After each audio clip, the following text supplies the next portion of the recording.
खबरों में plane crash का देश बनकर उभरा है। पिछले 10 साल में यहां 10 विमान हादसे हो चुके हैं जिसमें जानमाल का भारी नुकसान हुआ है। ऐसे में हमारा चौथा सवाल इसी से जुड़ा हुआ है और हमारा सवाल है कि नेपाल में बार बार हो रहे हादसों की वजह क्या है।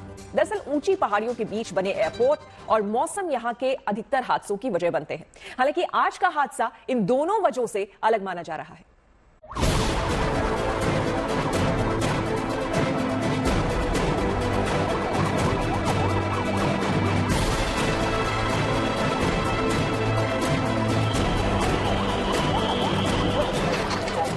हिमालय की गोद में बसा नेपाल एक ऐसा देश है जो दुनिया के पर्यटकों के बीच बेहद लोकप्रिय है।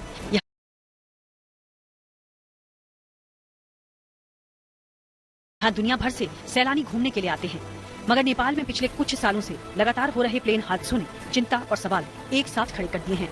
आंकड़ों के मुताबिक नेपाल में हर साल औसत एक विमान हादसा होता है। पिछले 10 साल में नेपाल में 10 से ज्यादा प्लेन क्रैश हो चुके हैं। काठमांडू हादसे से पहले दूसरे हादसों की बात की जाए तो साल 2023 में जनवरी में येती एयरलाइंस का विमान पोखरा एयरपोर्ट पर दुर्घटनाग्रस्त हुआ था। इस दौरान विमान में सवार सभी 72 लोग मारे गए थे। वहीं मई 2022 में तारा एयरलाइंस का प्लेन क्रैश हुआ। उस हादसे में 22 लोगों की मृत्यु हो गई थी।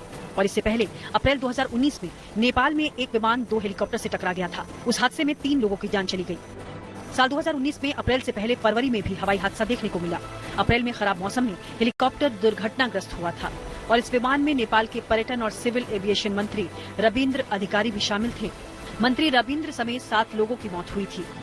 वहीं सितंबर 2018 में नेपाल के त्रिभुवन एयरपोर्ट के पास हादसा हुआ जिसमें यूएस बांग्ला एयरलाइंस का विमान क्रैश हुआ।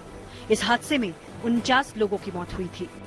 2018 में ही मार्च महीने में बांग्लादेश से नेपाल आता विमान दुर्घटनाग्रस्त हुआ।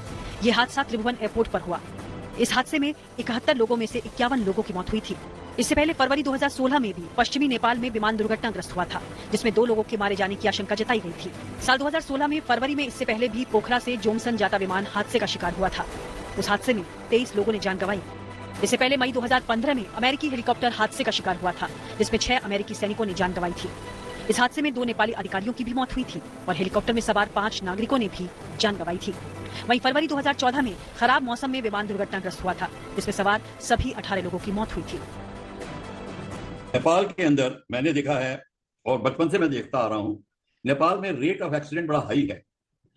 वो इसलिए है कि yes, Nepal terrain difficult terrain है, पहाड़ियां हैं, the winds multi directional winds चलती हैं वहां पर, और वहां पे सडनली क्लाउड फॉर्मेशन हो जाता है, वेदर एकदम से क्लैम्प डाउन हो जाता है, वो भी रीजन है।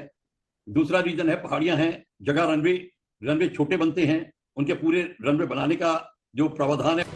विमान हादसों के पीछे नेपाली एविएशन सेक्टर के पिछड़ेपन को ठहराया जाता रहा है।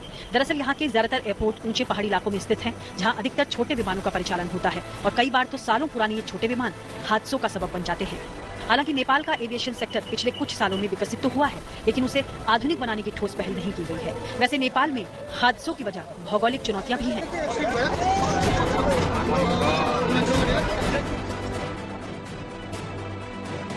नेपाल में दुनिया के कुछ सबसे ऊंचे पहाड़ होने की वजह से विमानों को टर्न लेने में कठिनाई